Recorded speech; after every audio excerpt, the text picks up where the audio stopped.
Hello, welcome to the Self Learning Platform by Dr. Sushma Singh.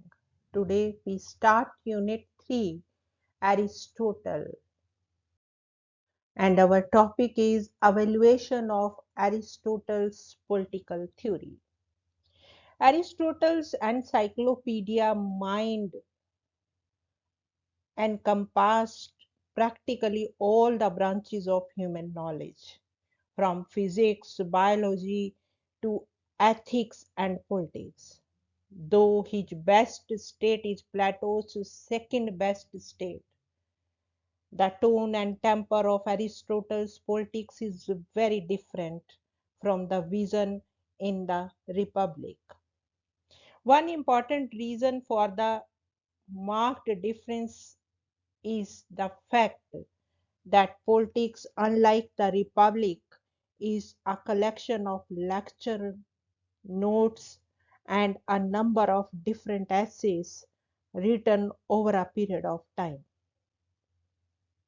Unlike Plato's Republic, which was written in the background of defeat of Athens by Sparta in the Peloponnesian War and the execution of Socrates by the Athenian democracy, Aristotle's works were measured in thinking and analysis, reflecting the mind of a scientist rather than that of a philosopher. Aristotle is rightly regarded as the father of political science, as by his meticulous and painstaking research of political institutions and behavior, he provided the first framework of studying political science empirically and scientifically. His classification of constitutions provided the first major thrust for studying comparative politics.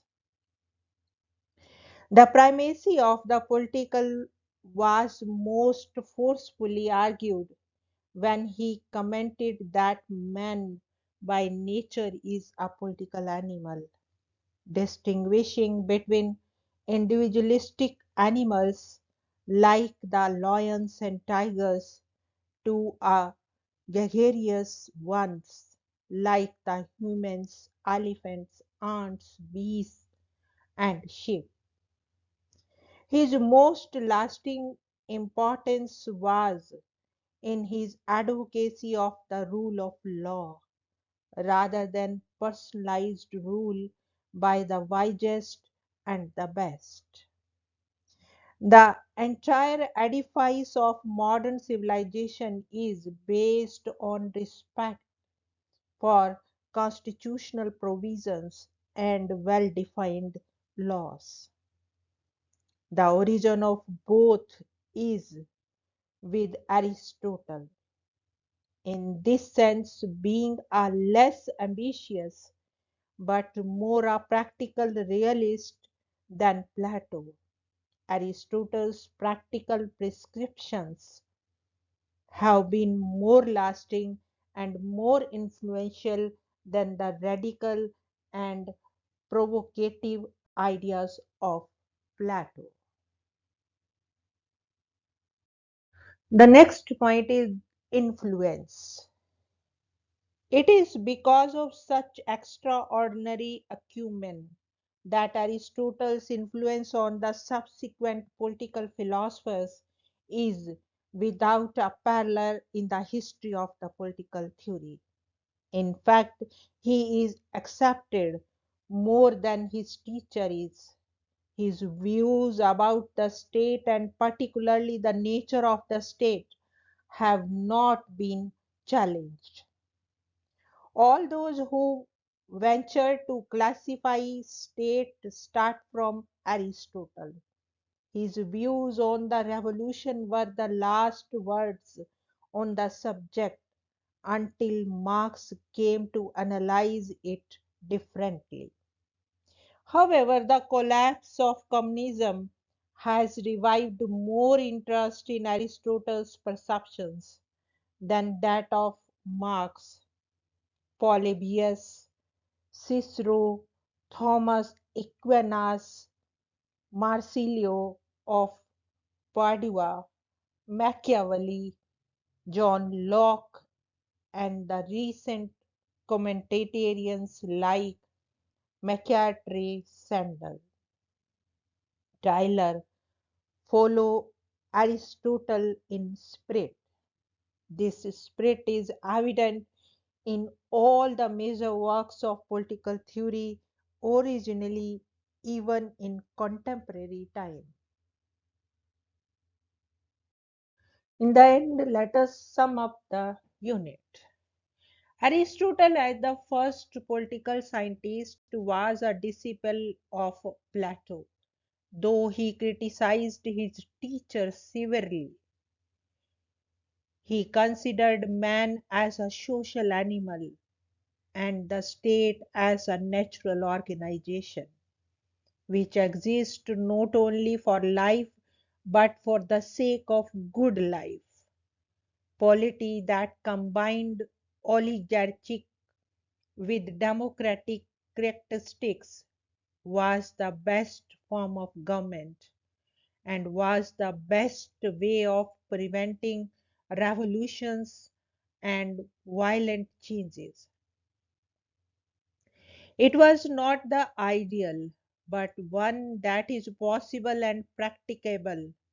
Aristotle is convinced that the individual can develop only in a state. Since men by nature are political, it is the responsibility of the state to ensure they are socialized. True to the times he belonged, Aristotle is an advocate of inequality, for he considered man as unequal. A slave is a slave because his hands are dirty. He lacks virtues of a free man, namely rationality. He has to be mastered and ruled until the time he has acquired reasons for securing emancipation. Aristotle is for the best form of government, but one that is written the realms of possibility. The scientist in Aristotle does not allow him to reach the extremes. He believes in the golden rule of mean. He quotes Empedocles with approval. Many things are best for the middling. Fain could I be of the same state middle class. Scientist Aristotle is not a philosopher, and this makes him the advocate of the status quo, conservative for some. Here we want to wind up this lecture and we have come to the end of the unit. Thank you so much for your attention.